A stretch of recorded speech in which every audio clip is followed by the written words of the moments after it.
Namaste. Now that we know that there are species that are under the threat of extinction, what can we do to conserve them? What are the ecological processes that we can use, or what are the conservation strategies that we can use to protect those species to save them from the brink of extinction? So, in this context, we have two different kinds of strategies, which are in situ conservation and ex situ conservation.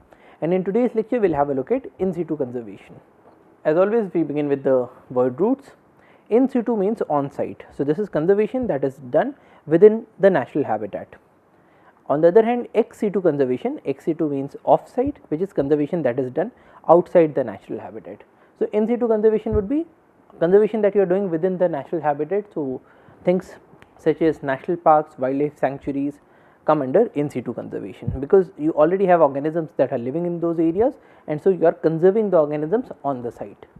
Ex situ conservation is when you are trying to conserve the organisms outside their natural habitat. So, if you are setting up a seed bank and taking out seeds from the natural habitat and storing them there in the seed bank, so that if something happens to the natural habitat, you can use the seeds, bring them to the natural habitat, and you can regrow the plants back. So, that would be an example of an ex situ conservation.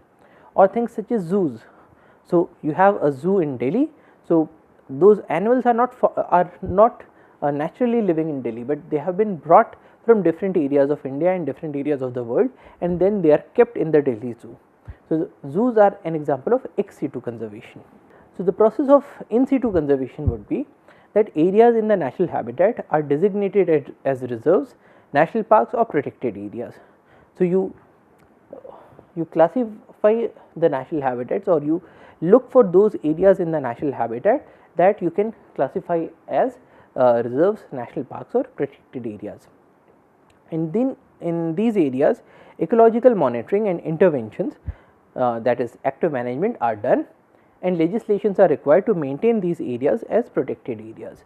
So, what you are doing is you are taking out some areas of the natural habitat, and you are saying that these areas will be protected areas. You are putting up some legislations so that people are not able to intervene into these areas, or people are not able to divert these areas for some other applications. And once you have done that, you do habitat monitoring and some amount of interventions. Now, these interventions could be, say, if you are observing that the wild dog population in your area in the natural habitat is going down. So, then you would ask the question, what is the reason? Probably your wild dogs are not getting enough amount of food, or probably they are suffering from some disease. So, the intervention in this case would be to intervene at the level of food or at the level of disease. So, suppose they have some disease, so you might give them some antibiotics, or maybe you could try to vaccinate them if that disease is leading to a high amount of death rate, and so on. So, that is the process of in situ conservation. Whereas, in the case of ex situ conservation, you designate areas with suitable conditions and facilities are created in those areas. So, when you are setting up a zoo, you designate certain area in your city or outside your city, and you say that okay, we are going to construct this zoo here. Then you create facilities in those areas. So, you create enclosures, you create pathways so that people can come visit these areas. You create pathways through which feed will be brought for these animals. You create pathways so that where you can bring in more animals from outside, or maybe take some animals outside. You create facilities in terms of veterinary care. What are those designated areas in your zoo where if an animal is suffering from a disease, you can take it out and give it some amount of veterinary treatment. So, all these facilities are created, and once you have these facilities, the species are moved into these designated areas for their survival and breeding. In a number of areas, you also do captive breeding of these animals. And then the third stage is optional, when the species are later released into their natural habitats. So, that is the ex situ conservation. Now, in situ conservation gives us certain amount of advantages over the ex situ conservation, and at the same time it also suffers from certain disadvantages as compared to the ex situ conservation. So, when we are talking about in situ conservation, you can think about, say, a tiger reserve. But should you keep a tiger in a tiger reserve, or should you keep a tiger in a zoo? In both the instances, we are trying to conserve the tiger. Now, if you are keeping it in a tiger reserve, it would give you certain advantages. Species continue to live in their natural environment. A zoo is an artificial environment, whereas a tiger reserve is a natural environment. it is less disruptive and less costly. So, you are not required to take the animal away. So, if you are taking a tiger out of a forest area and to keep it into a zoo, you need to engage a number of people. This tiger will have to be immobilized and then put into a cage and then transported to another location, and then once it has been moved into a zoo, then it will have to be fed, and all these feeding arrangements will also require quite a lot of cost. Whereas, if you are keeping it in the natural environment, the tiger is going to hunt by itself. You do not have to go there and feed this tiger every day. So, it is less disruptive and less costly. Also, natural behaviors are maintained. If you have tigers that are living in the wild conditions, in those situations the cubs that are born will be trained by their mothers on how to hunt. They will remember and they will learn these processes of hunting, whereas if you are keeping a tiger in a zoo, so a tiger will very easily forget how to hunt because it is getting food in a pre-made format. So, the animal is already killed and probably already cleaned before giving it to the tiger. So, it will lose out its natural behaviors very easily. Protection of natural habitat provides protection to other species as well. So, in the case of a tiger reserve, when you are protecting the tigers, you are at the same time also protecting the cheetahs, the sambars and a number of other species, leopards and so on, by protecting the tigers. Whereas, in the case of ex-situ conservation, if you are keeping it in the zoo, so if you are only keeping a tiger in the zoo, then in that case you are not protecting the other organisms. Now, even in the case of ex-situ conservation, the animal will need to be released somewhere, because if you are keeping tigers in a zoo, you are doing captive breeding, and from say 5 tigers, now you have 50 tigers.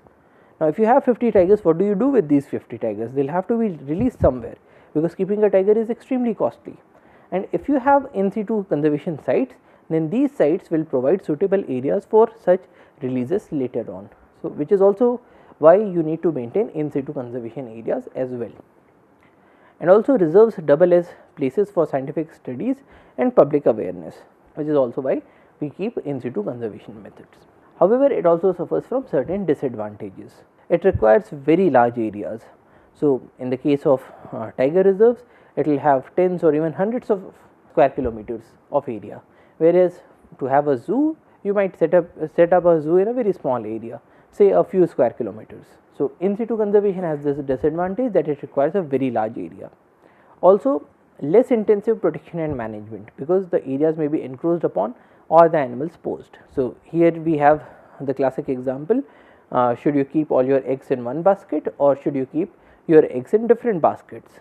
In the case of a zoo, when you have all the animals in a very small area, you can give a very good amount of protection to those few number of animals, whereas if you are keeping the animals in very large size forest, so you cannot be there in the forest at all places at all times.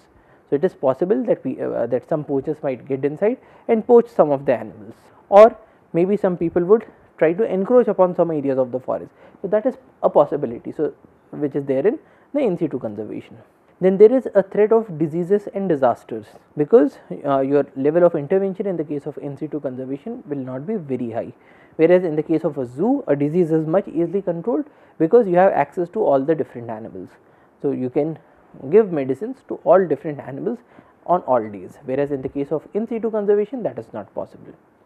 And also, large establishment is required in each case. If you want to maintain a tiger reserve, so you will require a large number of forest guards, a large number of rangers, some SDOs, some DFOs and so on, whereas in the case of a zoo, the level of establishment is not that high because it is a smaller facility.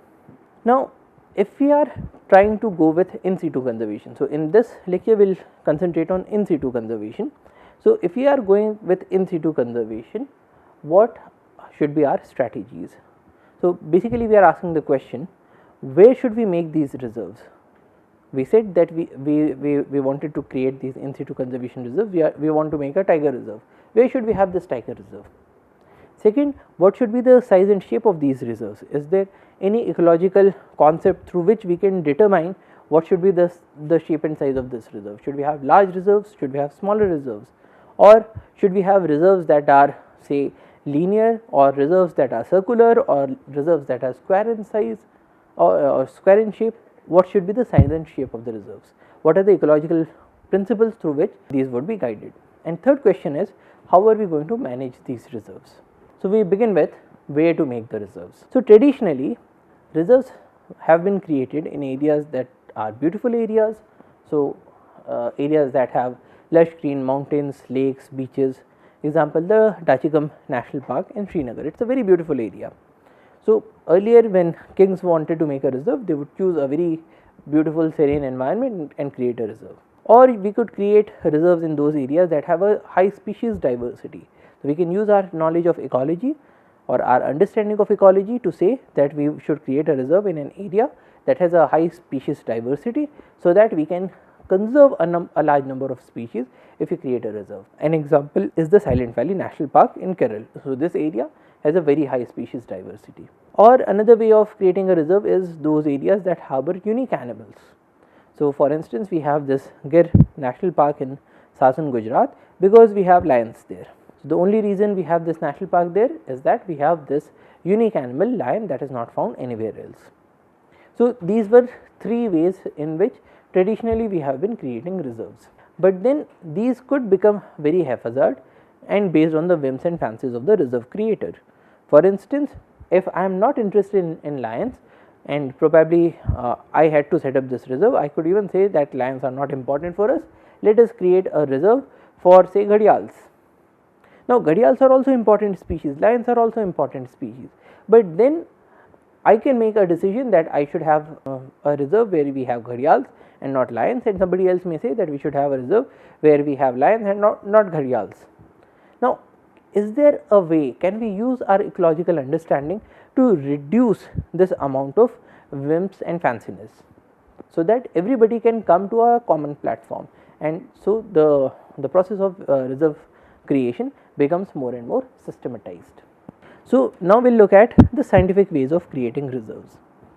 Now, scientifically or biologically, we can say that we should have reserves in those areas that have high species richness, because in that case when you construct a reserve, you will be conserving a large number of species automatically. We also require reserves that have a high degree of in areas that have a high degree of endemism, because if we have an area in which you have a particular species, say lions. So, if lions are only found in this area and not found anywhere else, if we construct a reserve in this area, we will be conserving this population of lions, because if we lose our population of lions in this particular area, we will lose the lions completely forever. So, we also need to have reserves in those areas that have a high degree of species endemism, and also we require reserves in those areas that have a high number of species that are under threat. So, threat, richness and endemism are three things that should guide our process of selecting areas where the reserves should be set up. So, how do we begin with that? Well, we can begin by plotting where different species are found. So, things such as global mammalian richness can be plotted to see what are the areas where we have a larger richness of mammalian species, or we could do it for amphibian species, or we could look at the IUCN list of which different species are under threat and we can plot those species. So, global mammalian species that are under threat. So, here again we can see, for instance, that the areas in Southeast Asia have a larger amount of threat or a larger number of species that are under threat. So, probably we require more amount of conservation in that area, or amphibian species under threat.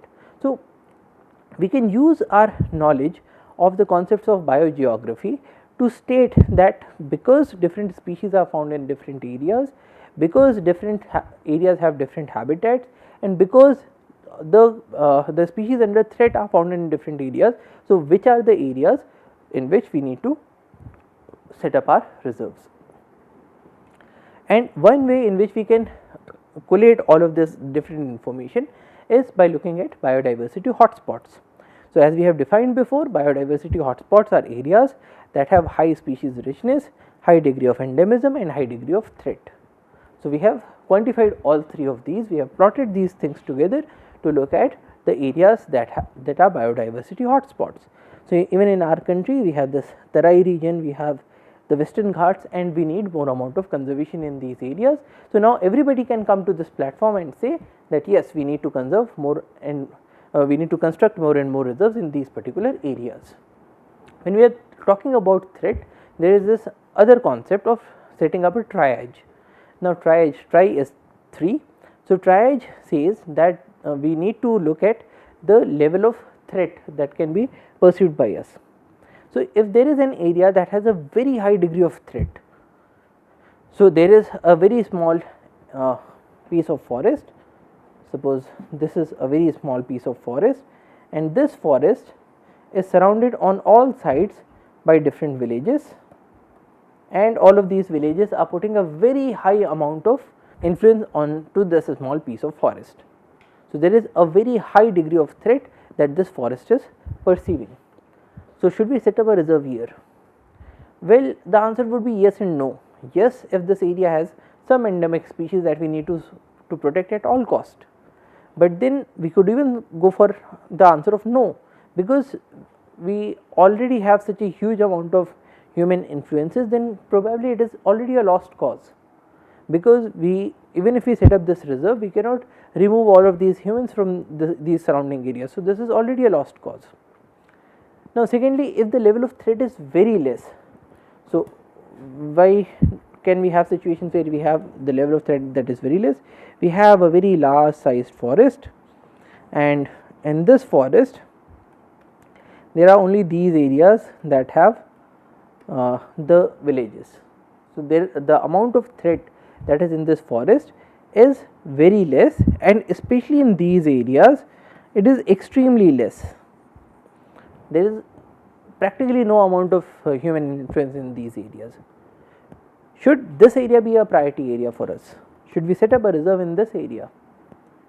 So the principle of triage would say that no, we should not set up a reserve in this area, because this particular area can wait for a while. Even if we do not set up a reserve in this area, the species in this area are already protected, because there is a very less amount of threat that we have in this area. So which areas should we prefer for making a reserve? That should be the areas that have a medium level of threat. That is where most of the focus is or should be. So essentially, if you, in this particular forest, if you need to set up a reserve, it should not be in this area, because this area already has a very high amount of human influence. It should not be in this area, because here as well we have a very less amount of threat, but a reserve should preferentially be constructed in these yellow areas which have a medium level of threat, because if we do not set up a reserve in this area, then probably with time the human influence that is now concentrated in this area would then move into this area. Now if we are setting up a reserve in this area, because currently these areas are not being used by human beings, so it becomes much more easy to conserve to convince the policy makers or the administrators that we need to set up these areas as reserves, and probably there would be a very little amount of opposition from humans that are living in these areas, because they are already not using these areas. And if we are setting up a reserve in this area, because these are already a very high human use area, then there would be a vehement opposition. So the principle of triage tells us created in those areas that have a medium level of threat in the highest preference. On the other hand, if you have some area that has a high level of threat or a very low level of threat, and there is some other factor, there is some amount of endemism or there is some policy issue that after a while we might lose these areas as well, then it would make sense to create a reserve in those areas as well, because they would also move into the medium threat category in that respect. Another way in which we can look for areas where to set up a reserve is through the process of gap analysis. Now this approach tries to identify holes in the existing network of protected areas that are primarily in locations that are or were historically uninhabitable for humans due to their heights, prevalence of diseases, etc. Now creating some protected areas in human dominated areas may fill the gap, allowing a different set of species to thrive. Now what it says is that consider a hill. Now in this particular hill, those areas that were say on the very top and were very cold, so these are the coldest areas. So these were not used by human beings, and so probably there was a reserve that was set up in these areas. Then on the low lying areas, suppose there were a number of marshes. So, this was a marshy area. So, it had a very high amount of infestation because of mosquitoes, and so because this area was not being used by humans, there was also a reserve that was historically set up in this area. So, we have two reserves, one is this reserve and the second one is this reserve that already exists. Now, if we have another hill nearby, should we also construct a reserve in this area and in these areas? Now, gap analysis would say that no, because we have seen in the case of biogeography that different species have different requirements. So, by constructing these two reserves, we are conserving those species that live in cold areas and that live in marshy areas. But what about those species that are living in these areas? They have not been given any amount of protection so far, because these areas are extremely human dominated.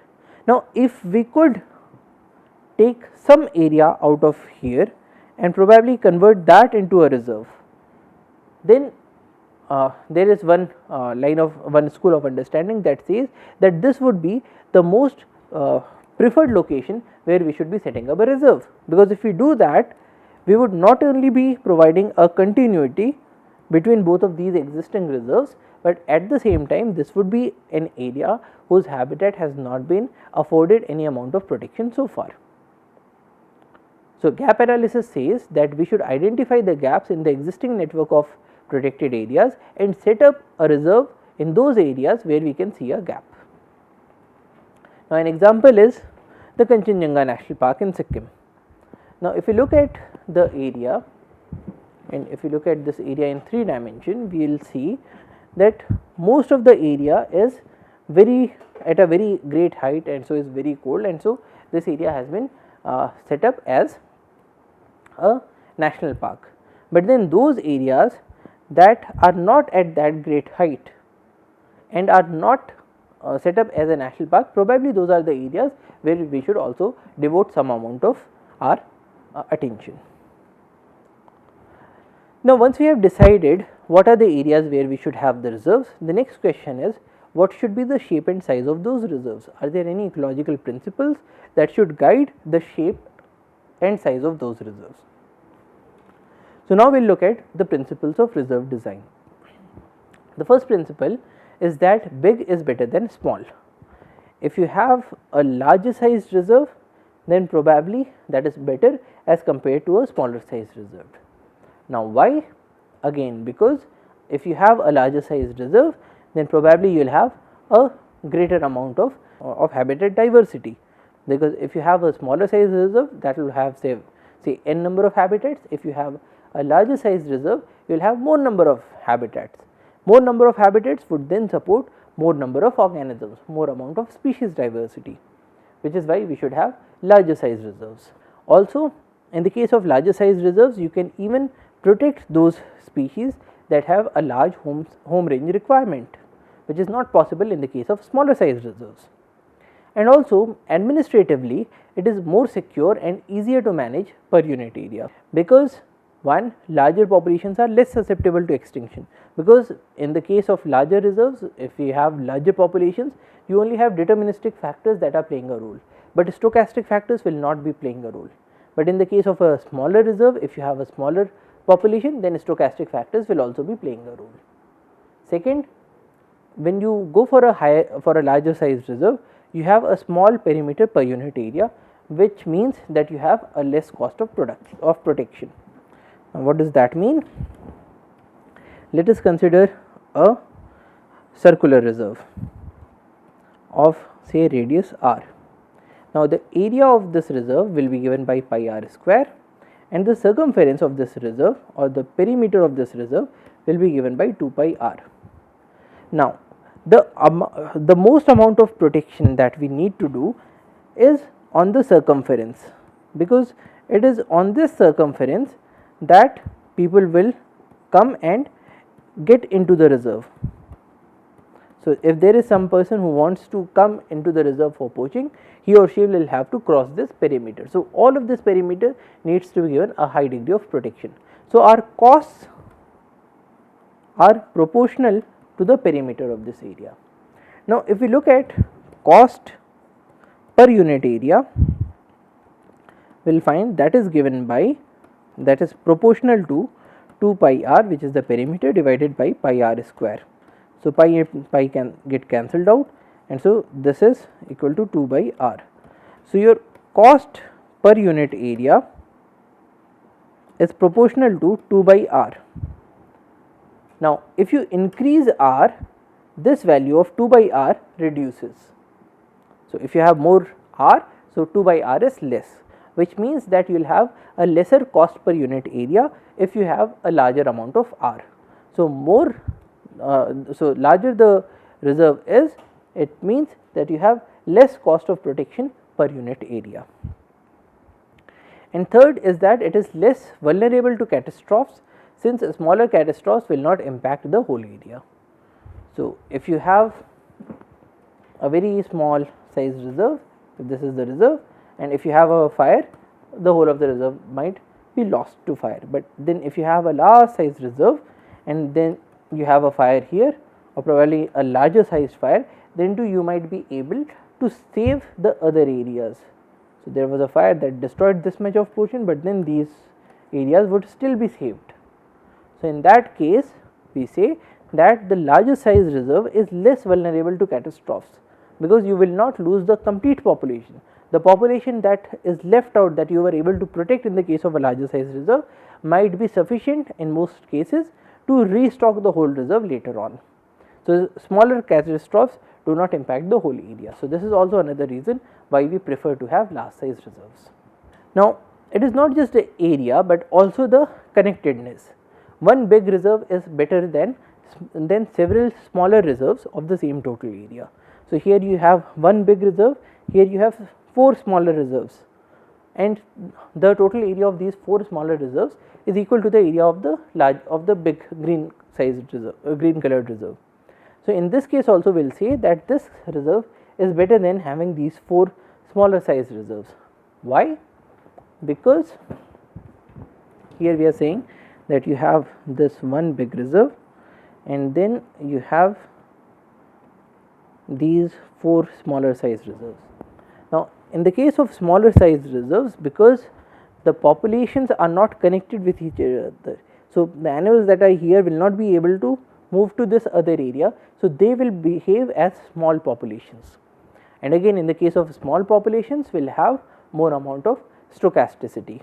So, in the case of one large reserve, in this reserve we will only have deterministic factors that will play a role in extinction, but in the case of these reserves we will have the stochastic phenomena that will also play a role alongside the deterministic phenomena. So, the chances of all these 4 getting suffering from local population extinctions is very high. And at the same time, if you have these 4 smaller reserves, the total cost of maintaining these reserves will also be very high, because here again if you have a smaller size, so the perimeter per unit area is very high. Next, if you cannot have a situation where you have a large size reserve, you have to go with smaller size reserves. So, in that case we say that closer reserves are better because they minimize isolation. So, here this left side green colored 4 reserves, this configuration is better than having this reserve. Why? Because if you have these reserves that are close by, so there the animals will be able to move from one area to the other area, because there is a very small amount of patch that has anthropogenic influences. Whereas, if you have this population and this population needs to move to this area, then it will find it very much difficult.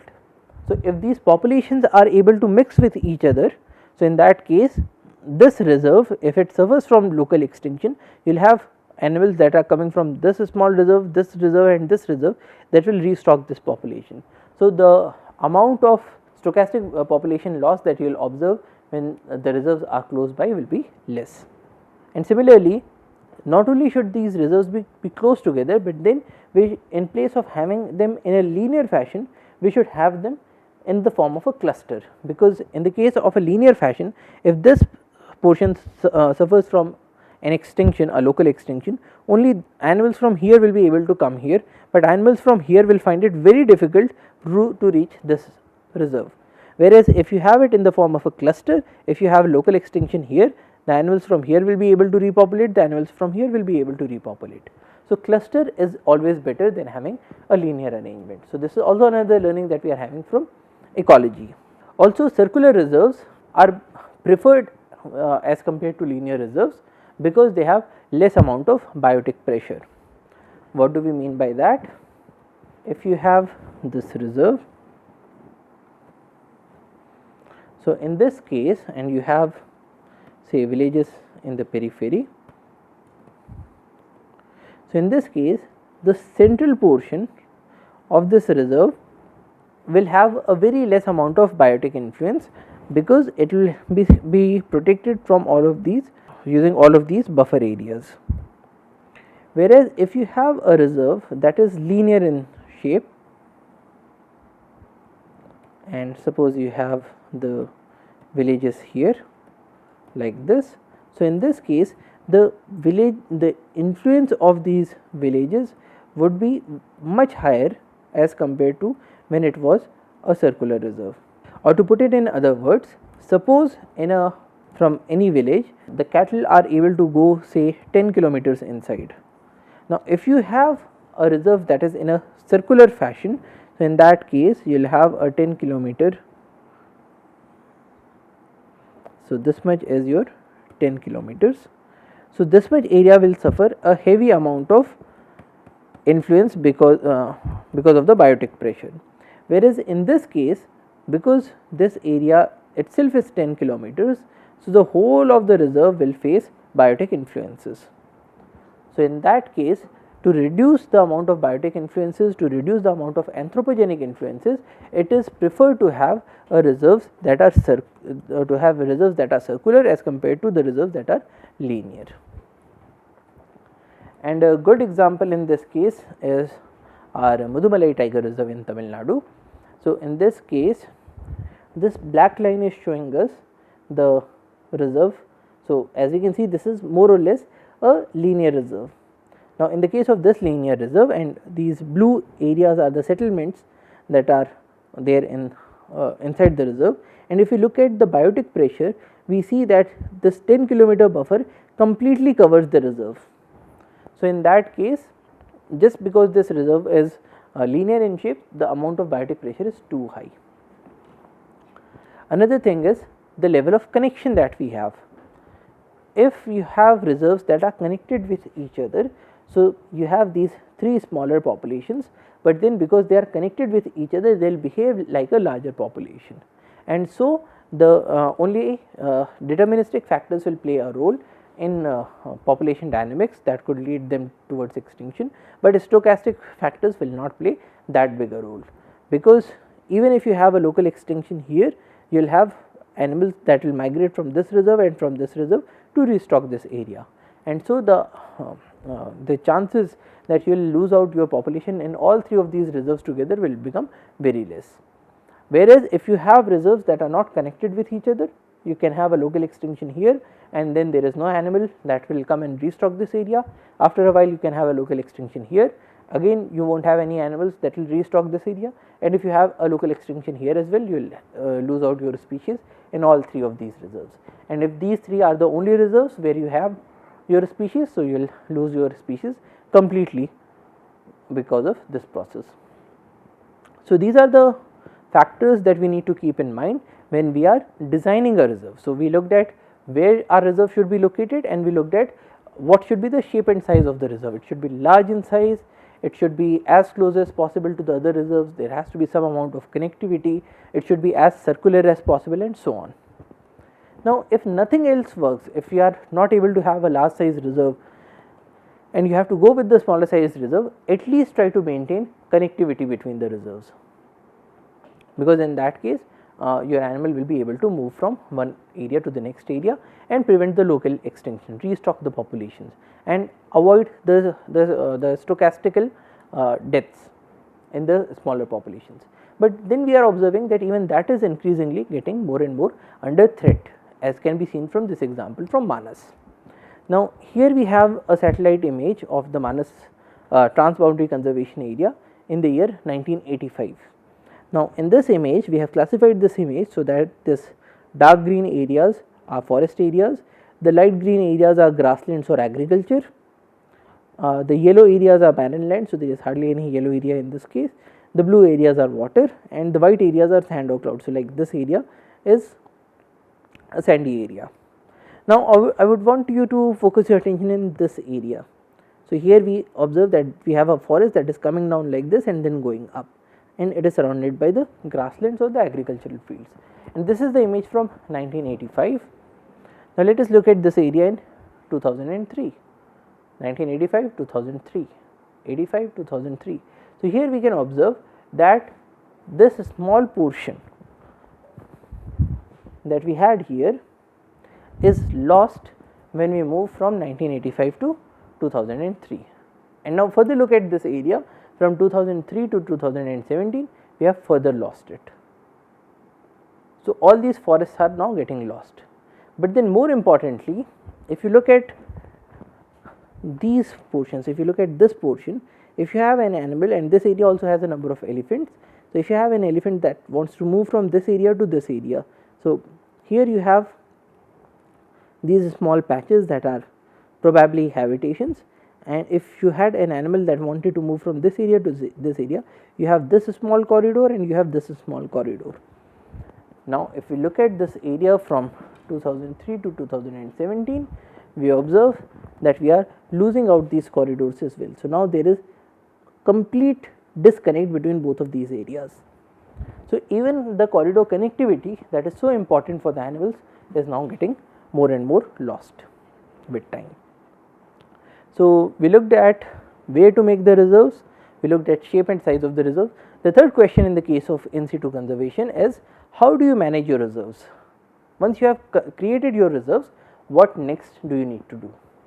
So, in this case we look at the 5 tools of habitat management that are used in the case of reserves, and these tools come from the works of Elder Leopold, and he said that we have 5 tools of habitat management. We have the axe. So, axe can be used to cut a tree that is not required in your area, or it can be used to cut climbers that are not required in your area. The second tool is cattle. So, you can use cattle to graze up an area if you want to reduce the amount of grasses that you have in an area. The third tool is the plow. So, the plow can be used to remove weeds from an area, or it can be used to add more and more grasses to an area by seeding them with the grass seeds. The fourth tool of habitat management is the gun that you can use to keep certain populations under check. If there is some population probably of an invasive species that is growing up very fast in your area, probably you can cull it down using a gun. And the fifth tool of habitat management is fire. Now, fire can again be used if you have an area that is extensively covered with weeds. So, you can burn that area down so that your native vegetation can come up again. Now, if you look at all these 5 tools of habitat management that classically we have been using, the axe, the cattle, plow, the gun and the fire, these also incidentally turn out to be the tools of habitat destruction, because gun is used for poaching, forest fire is used to destroy forest, plow is used in the case of encroachment when people want to convert a forest into agricultural land, cattle is used again as a competitor against our wild animals, and so on. And also axe is used for deforestation. So, all of these are also tools of habitat destruction. Now, the key is how to use these tools. We can use them for habitat destruction, or we can use them for habitat conservation. Now, we will consider one example, and this is the example of livestock and community interactions. So, if you have cattle that are coming into your forest, that can have a positive role or that can have a negative role. The negative role that we all know is things such as competition. So, competition when species are using the same resource, that is land. So, all these animals are grazing in the same area. So, you will observe situation of habitat displacement, or you can have a competition when the land is in short supply, or at least one of the species loses the fitness. So, this is what we have seen in the case of ecology. A competition which is an interspecies interaction will occur when both the species are using the same resource.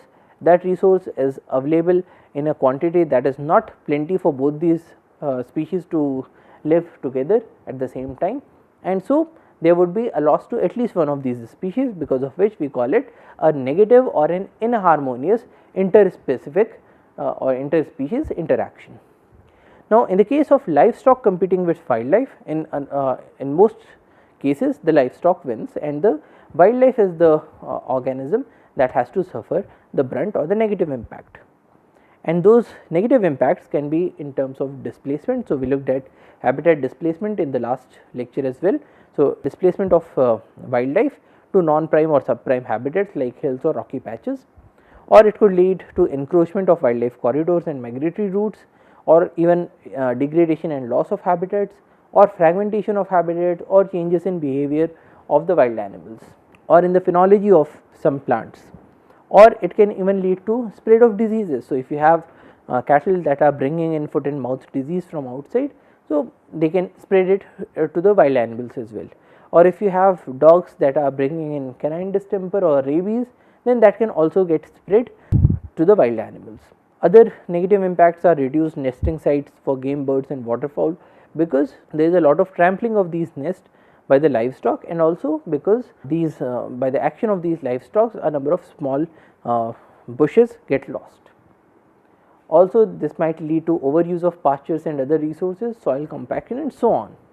It could even lead to reduced water quality and eutrophication in the water bodies, disturbance to mating and fawning behaviors of animals, reduced covers for birds that require tall grasses because of changes in species composition, or situations of conflict such as retaliatory killing. Now, retaliatory killing is something that happens when there is a farmer or a herdsman that is bringing his or her cattle into the forest areas, and because we have predators in the forest areas, so there is a chance that a tiger might go and kill a cattle for food, and once that happens, the villager would think that the tiger is killing my animals, so we should kill the tiger, and so in retaliation he or she might go and kill the tiger. So, retaliatory killing is also a negative influence of the livestock. So, we all know all these negative influences, but then the livestock can also have some positive influences.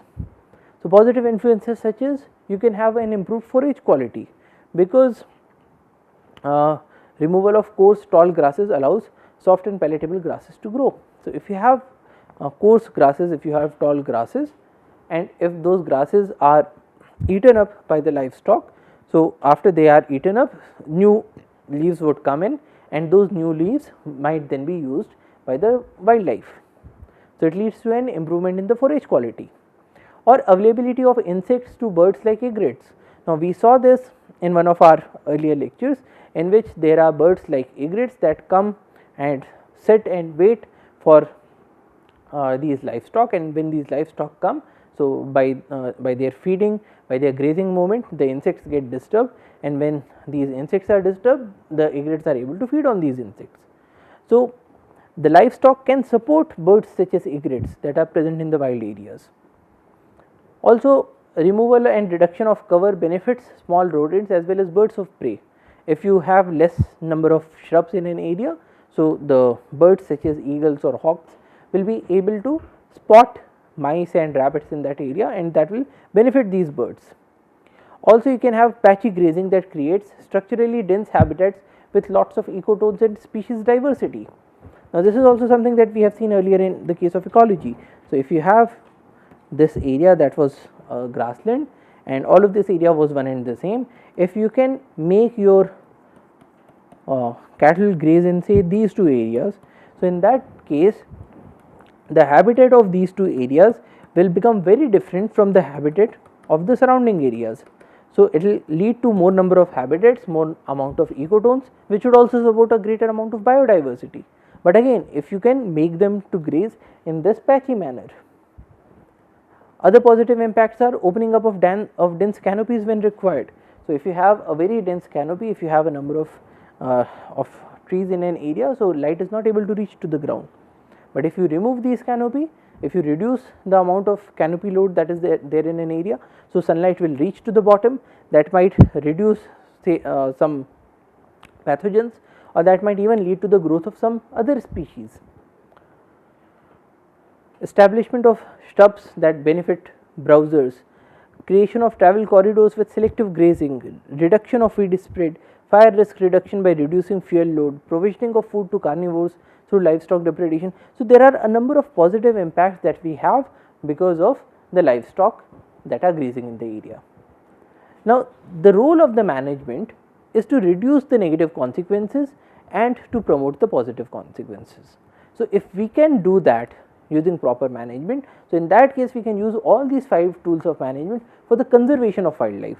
So, even in the case of the livestock, we can convert them from competitors, from negative influences to the wildlife habitats, to cooperators and to positive influences to the wildlife habitat. The only trick is to see that the negative influences are reduced and the positive ones are improved. So, essentially the aim of management is that if there is a habitat that is good, to maintain it in a good state, and if there is a habitat that is degraded, to improve it. And to improve these habitats that are degraded, we can make use of all these 5 tools of management. So, when we say improvement, what does that mean? So, if there is a degraded habitat, what are the options that we have with us? The first option is recovery or neglect.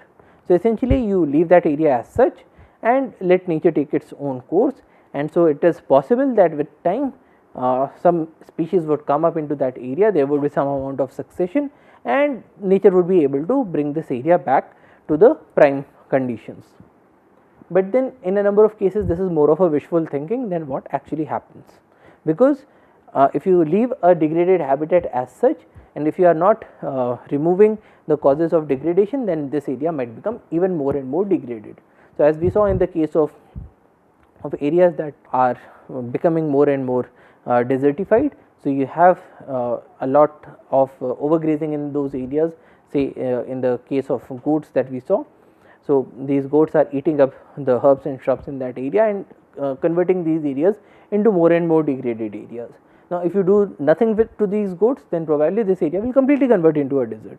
So, recovery might lead to or neglect might lead to some amount of recovery, or it might degrade the habitat completely and lead to habitat loss. The other option is that of rehabilitation or reclamation, which is shifting the degraded habitat towards greater value, which might not be the original state, but which would be something that is better than the existing situation. The next one is restoration. In the case of restoration, you are trying to bring the habitat back to the original state, and enhancement is improving the value of the habitat, example construction of water holes for animals. So, in the case of rehabilitation or reclamation, you are trying to bring it towards the original, but you are not completely reaching the original state. In the case of restoration, you are completely able to reach the original state, and in the case of enhancement, you are trying to improve the value of this habitat, which may or may not be towards the original state. And one other option that is available is that of replacement.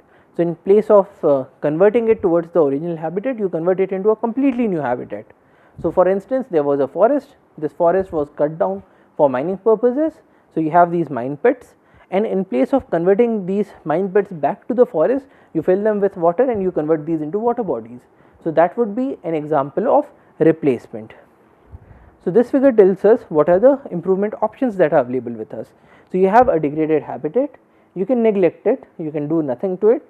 So, in that case it might restore to some extent, or it might become completely degraded, or you could go for reclamation.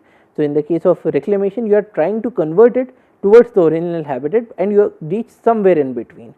You have not reached to the original habitat, you have reached to somewhere in between, that is reclamation. The third one is restoration, in which case you convert these degraded habitat completely to the original forest. And then if you move it even further, it would be an example of an enhanced habitat. So, in place of having just these trees, you are now having even more amount of biodiversity. Or other option is that of replacement. So, in place of this degraded habitat, you have converted it into a wetland habitat. So, these are the improvement options that we have with us when we are talking about the in situ conservation. Now, knowing all of these options is also important, because these are also mitigation options for proposed development. So, suppose you have an area where you are doing in situ conservation. So, there is this big size forest that is available with you, and the society also has its own needs and wants. So, because of that, this area needs to be converted into a mining site. Now, the question is, if this area needs to be converted into a mining site, how can you best use this area so that you have maximum amount of conservation for maximum number of organisms? What are the options that are available with us? So, these options go by the name of the mitigation options. So, there is something bad to the biodiversity that is happening, and what are the ways through which we can mitigate the level of harm that could be there. So, these mitigation options could include things like avoiding development at important habitats. So, if we have designated an area as a tiger reserve, so we say that these are the areas where there will be no development at all. In other areas, we can say that we should go for restoration of the site after the work is done. So, example is mining sites. You did this mining, but then later on you have to fill these holes and you need to plant trees. If restoration is difficult due to the permanent nature of work, replacement of another nearby degraded site in lieu. So, for instance, in this case you were not able to restore this particular mining site, it became completely degraded. So, then another option would be to take another area that is nearby and then convert that into a forest. So, that is also another option that is available. And other option is protection and management of other habitats in lieu of the one being lost. So, in this case what we say is that this is the area that you are converting into mining, and to if you are converting this into mining, you should give sufficient amount of resources that would lead to protection of this big area, or maybe habitat improvement in this big area. So, even by losing a small area, in totality we can work for the conservation of this species. Now, what are the activities that are actually taken up for habitat management out there in the field? So, we looked at what different things need to be done, we looked at how habitats need to be improved, but then what are we actually doing out there in the field for habitat management? So, one thing is control of unregulated fires. So, we have this application known as Simplified, through which we get to know where we are having a forest fire in real time, and once we know that there is a fire here, we go to those areas and we extinguish the fire.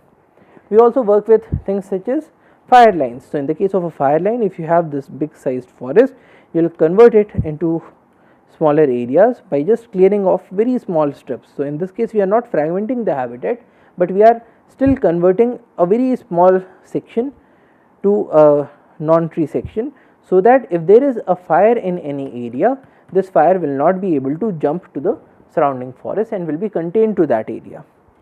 We also make use of equipments such as InstaAlert, which give us a real time notification if there is a fire in our forest areas. As also we make use of fire maps. So, fire map is a way in which we are able to concentrate our efforts. So, for instance, in the case of these are the reserve forests in Balaghat, and here we can see that we have more fires in these three areas. So, we deploy our resources preferentially into these areas by using these technologies. We also make use of fire breakers to substantiate the fire lines. Also, other activities are control of invasive species. So, we make use of local people, and in this case these people are removing the weed species that have and the invasive species that have come up into our forested areas. Because of these weed species, the grasses are not able to grow, and so the amount of fodder availability to the wild animals is less. So, we uproot these species, we remove these species from these areas, so that the habitat becomes much more improved for the wildlife. Other is provisioning of water holes and salt licks. So, in those areas where we have a scarcity of water, we could even go for construction of a small water hole, and in this water hole people would come and bring water in tankers and would fill these water holes, so that even in the case of the peak summers, the animals are having some access to water. Or we could go for salt licks. Now, salt licks are areas in which we are putting some salts and we are also adding some mineral nutrients, so that if there is an area where we observe some amount of mineral deficiency in the wild animals, we could construct some salt licks. So, in this case we will have some salt and we will mix it with some other minerals, so that the animal will come lick at these salt licks and will get the minerals, so that their health improves. Other is improvement of is involvement of locals and stakeholders. So, we work with the locals, we give them different facilities, we set up health camps for them, so that they also work for the cause of conservation.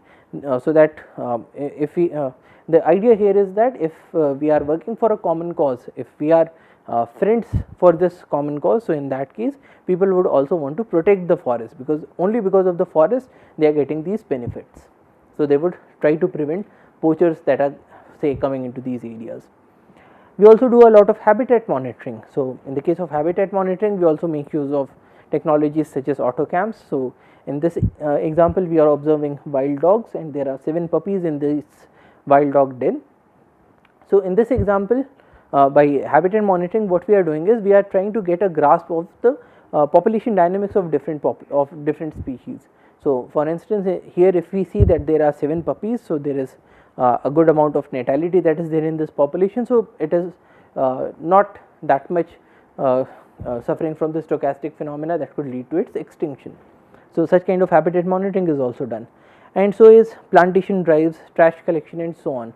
So, plantation drives are done to convert certain areas that are devoid of vegetation to have some amount of foliage cover in those areas, so that the animals have access to shade, they also have access to certain fruits and so on, and also trash collection, so that the amount of habitat degradation that is there because of the influence of humans is also reduced.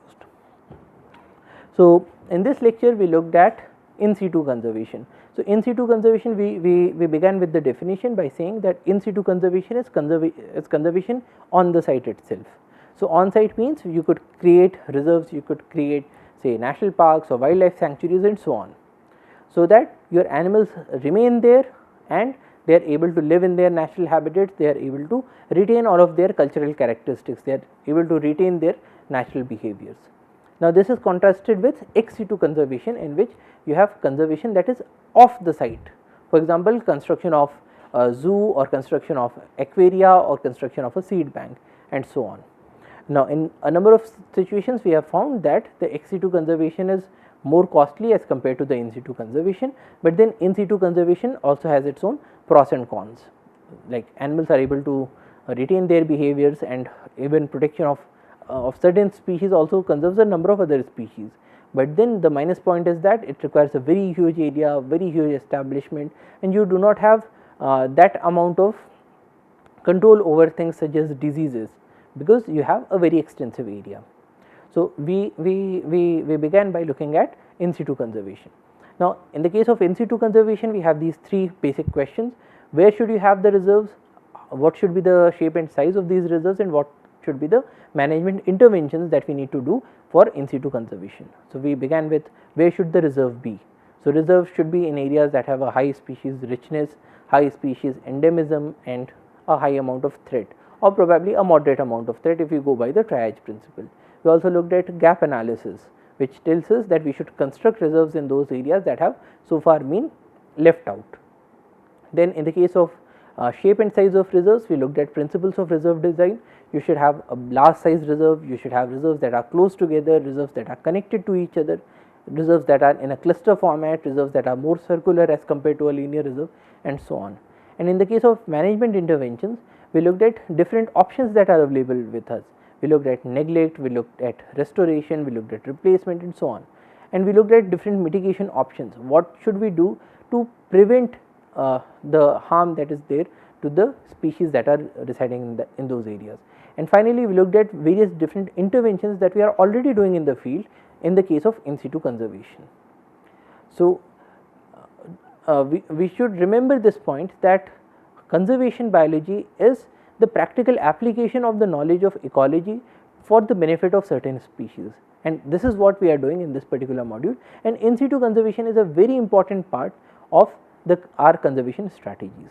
So, that is all for today. In the next lecture we will look at ex situ conservation, which is conservation of the site. So, that is all for today. Thank you for your attention. Jai Hind.